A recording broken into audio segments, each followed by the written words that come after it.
All right, so today we're going to walk through the accuracy and precision of Glassware Lab.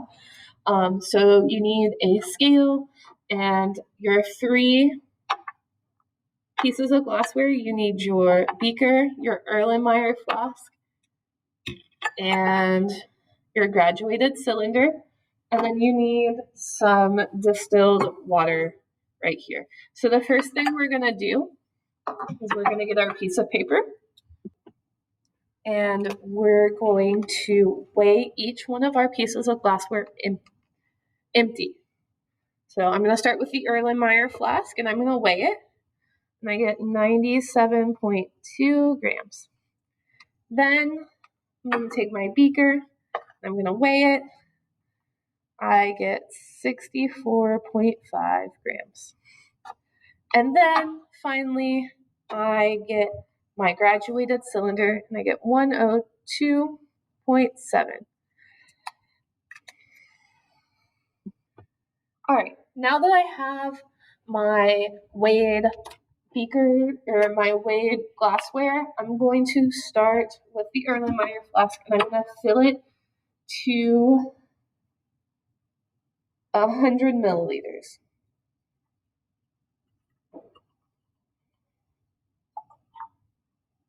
Right, so my observed volume will be 100 milliliters.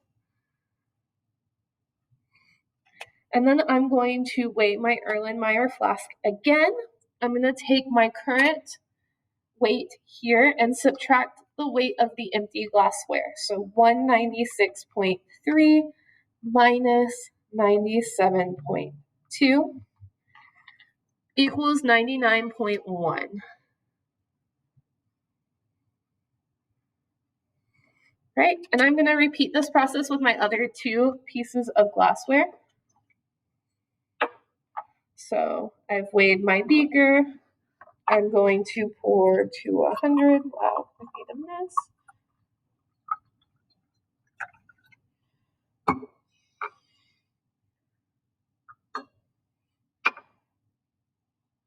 I'm going to put that on my scale. I got 158.4, so 158.4 minus 64.5. So I saw 100 here. And I have 93.9 grams. That's milliliters. And I'm going to do the last thing with my Erlenmeyer my graduated cylinder. So I weighed that, and I'm going to pour to the 100 mark.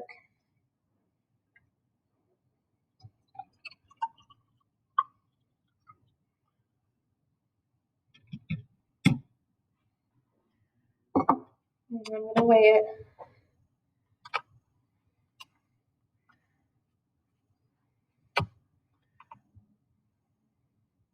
Sorry.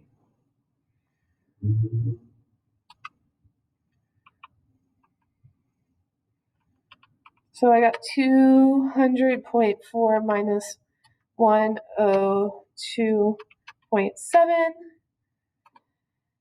So my mass of water was 97.7.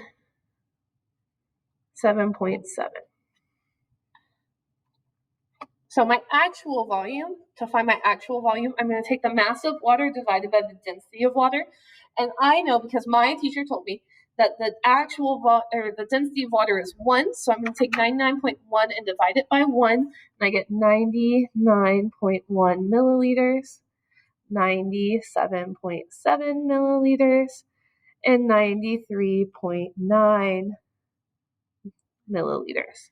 All right, now that I have all of that, I am personally going to go back to my desk and figure out the percent error using my equation A minus E over A times 100. I'll see you next time.